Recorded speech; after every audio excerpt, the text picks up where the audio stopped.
राधे राधे दोस्तों, ये हमारे अनप्लान ट्रिप का एक पहला ट्रिप था जो मैं इस ब्लॉग में बता रहा हूँ आपको चुनार फोर्ट के रिलेटेड। तो अचानक से हमारा प्लान बनता है और हम चल लेते हैं चुनार फोर्ट घूमने।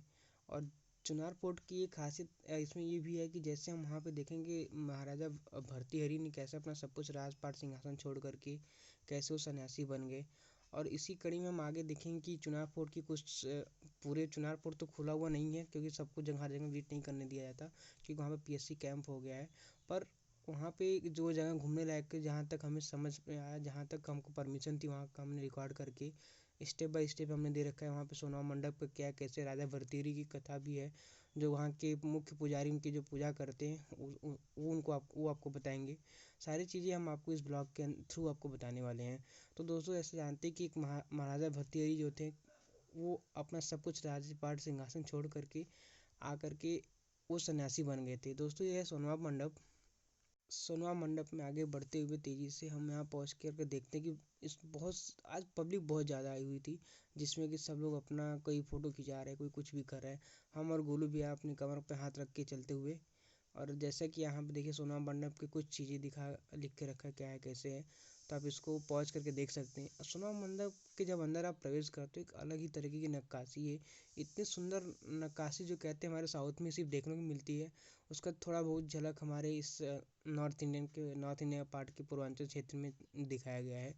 और इस सोनवा मंडप में आपको एक अलग ही तरह की फीलिंग्स आएगी। और आप जब इससे बाहर निकलेंगे तो आपको बाहर का भी कुछ इस प्रकार होगा कुछ बाहर का भी कुछ इस प्रकार होगा कि आप फोटो वगैरह आपको बहुत अच्छा आएगा, यहाँ पे आप चेक कर सकते हैं। और इसके सोना मंडप के ठीक आगे राजा भर्तृहरि का समाधि स्थल है। गोलू भैया को ठीक आ गया यहाँ पे।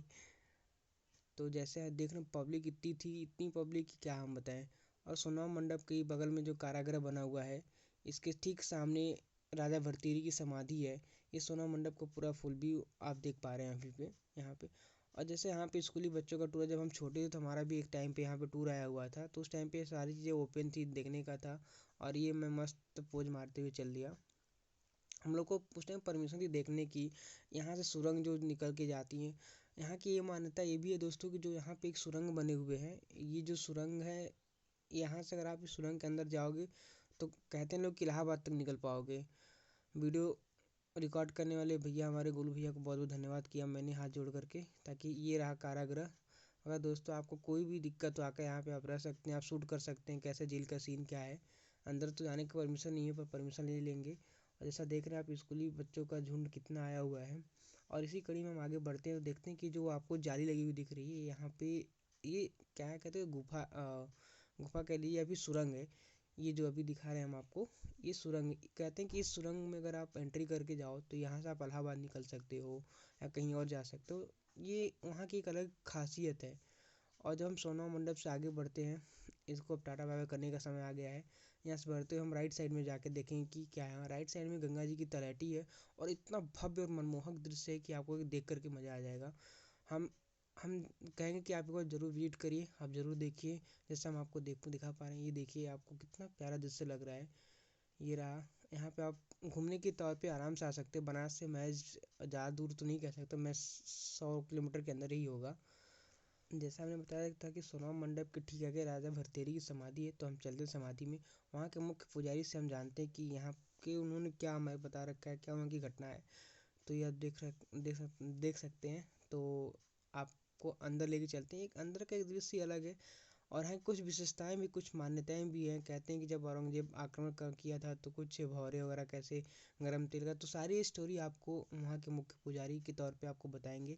और हम कोशिश करेंगे कि वॉइस अच्छे से ये आपको उनकी मुख्य यह समाधि स्थल आप देख रहे हैं, मतलब भर्तृहरि महाराज मतलब पहले उज्जैन से खुद एक राजा थे, उज्जैनी राजा थे। तो ये अपनी राजपाट छोड़े और अपनी राजपाट छोड़ते ही योगी हो गए। तो योगी हो गए तो बाबा गोरखनाथ हैं, गोरखपुरी में हैं, ये उनके शिष्य बन गए। तो उनके शिष्य बन गए तो यहाँ तब करने आए समय किला था नहीं, मतलब ये पूरी पहाड़ था, पीछे गंगा नदी देखे। तो भर्तृहरि महाराज सोचे अगर यहाँ तप करेंगे तो यहाँ मन के आत्मा के काफ़ी यहाँ शांति जगह मिलेगा। तो खुद एक गुफा टाइप खनवाए, अंदर बैठ गए, तो इस समाधि में बैठे। कुछ दिन बाद इनके भाई आए विक्रमादित्य। तो विक्रमादित्य आए तो बोले भैया घर चलिए राजपाट देखने। तो बोले भी हमसे राठ पास से कोई मतलब है नहीं, अगर हम घर जाएंगे तो मेरी समाधि से खंड हो जाएगा। खंड मतलब इससे कोई बाल बच्चा आएगा, रिश्तेदार आएगा, तो मेरी समाधि का कोई महत्व नहीं रहेगा। तो इनके नाम से विक्रमादित्य एक पूरी पहाड़ से घेराबंदी करवाई। तो काफ़ी यहाँ एक सुंदर भव्य एक मंदिर बनवाया। तो आप शासन नाम सुने, औरंगजेब नाम सुने, तो औरंग जानते हैं हर जगह हिंदू मंदिर करवाना। तो इस समाधि पर शायद औरंगजेब का अगर कोई समाधि से अगर कोई आवाज़ निकलेगा तो हम मानेंगे इस समाधि में कोई शक्ति है, कोई पावर है। अगर आवाज़ नहीं निकलेगा तो यहाँ तोड़ते मुसलमान के मस्जिद बलवा देंगे। तो पूरी मंदिर था, मंदिर पूरा गिरवा दिया। तो इस समाधि के तोड़ने के भी फटे, यहाँ बीच में एक छेद है, तो यहाँ से वो घन मारे, वो घन मारते मनते जो काले काले भौरे होते हैं वो लाखों संख्या में थे। तब औरंगजेब कहा गर्म तेल डालिए, अगर आप गर्म तेल डालेंगे सब भौरे मर जाएंगे। वो गर्म तेल डालते अंदर भौरे आओ 4 दुगने बेसी हो गए, और तेल जो है सब गंगा नदी में सब गिरने शुरू कर दिया। तब औरंगजेब ये समझ गया कि कोई समाधि में कोई शक्ति है, कोई पावर है। तो खुद आए औरंगजेब, यहाँ माफ़ी मांगा, और माफ़ी मांगते हो प्रेम से खुशी से वो कच्चा तेल छोड़े। वो तेल छोड़ते मंतर घोरे थे वो शांति हो गई।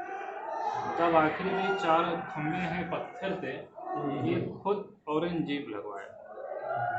और ये फारसी पर लिख दिया औरंगजेब ने, ये फारसी पर लिख दिया, चाहे हिंदू चाहे मुसलमान चाहे कोई भी बादशाह आएगा तो इस समाधि की इज्जत करेगा, इस समाधि से कोई क्षति यहाँ नहीं पहुँचाएगा।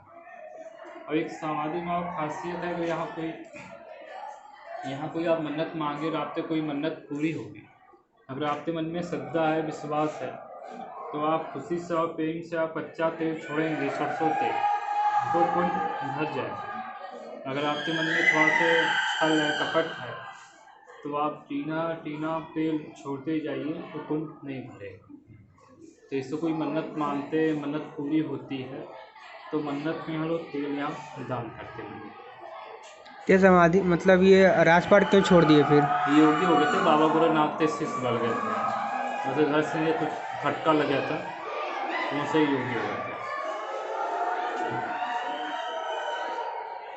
दोस्तों जिस दिन हम घूमने गए तो उस दिन वहाँ इतनी भीड़ थी, जैसा कि आपने देखा ना, यहाँ से हम लोग सामने से आए हैं और अभी आप किसी में आगे देखेंगे जो कुआं है यहाँ पे पहले कहते हैं कि यहाँ की जो महारानी थी आकर के इसमें स्नान करने थे, और यहाँ पे जो गंगा, यहाँ पे जो डुबकी लगाती थी वो डायरेक्ट सीधे गंगा जी में जाके बाहर निकलती थी, ऐसा लोग कहते हैं। पता नहीं दोस्तों क्या मिथ्य है क्या सत्य है मुझे तो नहीं पता। आराम से चल लो दीदी आप। तो यहाँ पे जैसे ही आप देखोगे इस जो कुआं है अभी तो इसको जाली लगा दिया गया है, तो पहले इतना इस खुला था। अब हम लोग नीचे जा कर के भी देखे हैं, थोड़ा सा हम भी पोज मार लेते हैं।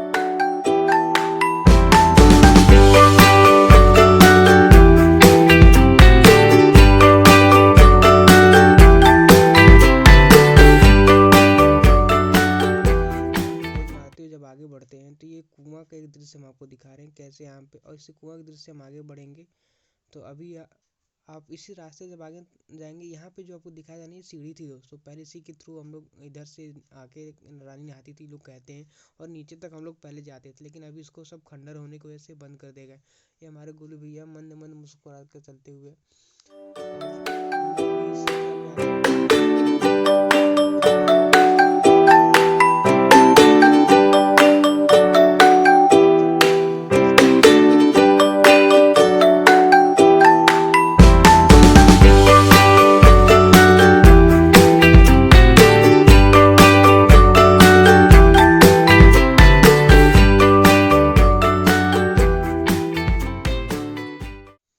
अभी का जो दृश्य आप देखने वाले एकदम एक नंबर का बहुत ही प्यारा है।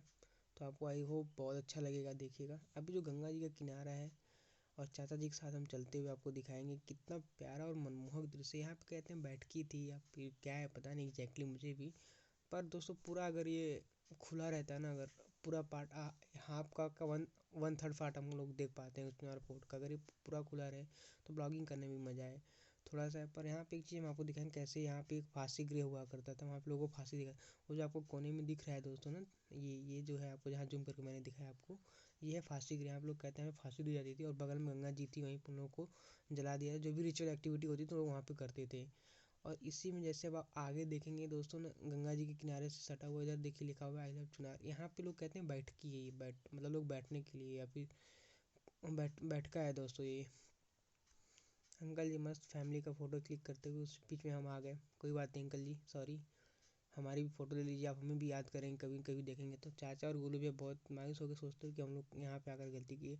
उस दिन दोस्तों एक हमारे साथ बहुत अच्छा ये हुआ कि हम लोग वहाँ से माता आदिशक्ति के दर्शन करने के लिए हम लोग जो शीतला माँ भवानी है वहाँ पे गए थे दर्शन के लिए। वहाँ पे एक अलग ही आनंद था। देखिए दोस्तों ये कितना मनमोहक दृश्य है, मतलब कितना प्यारा दृश्य लग रहा है। मनमोहक नहीं कह सकते, प्यारा मतलब अच्छा लग रहा है देखने में यहाँ से। और एक कारागृह तो क्या ही बात इसकी करना है, तो एकदम एक नंबर ही है। बस सीधे लटकाओ, बगल में जला के फेंक दो, क्या बात है, सही है। दोस्तों आप लोगों ने हमारी बहुत बकैती सुन ली। अभी हम आपको सिर्फ आगे का जो वीडियो कंटिन्यू करने वाले उसमें सिर्फ म्यूजिक रहेगा। आप उसको एंजॉय करिए। आप रियल पेमेंट को सपोर्ट करिए, लाइक करिए, सब्सक्राइब करिए और शेयर करिए।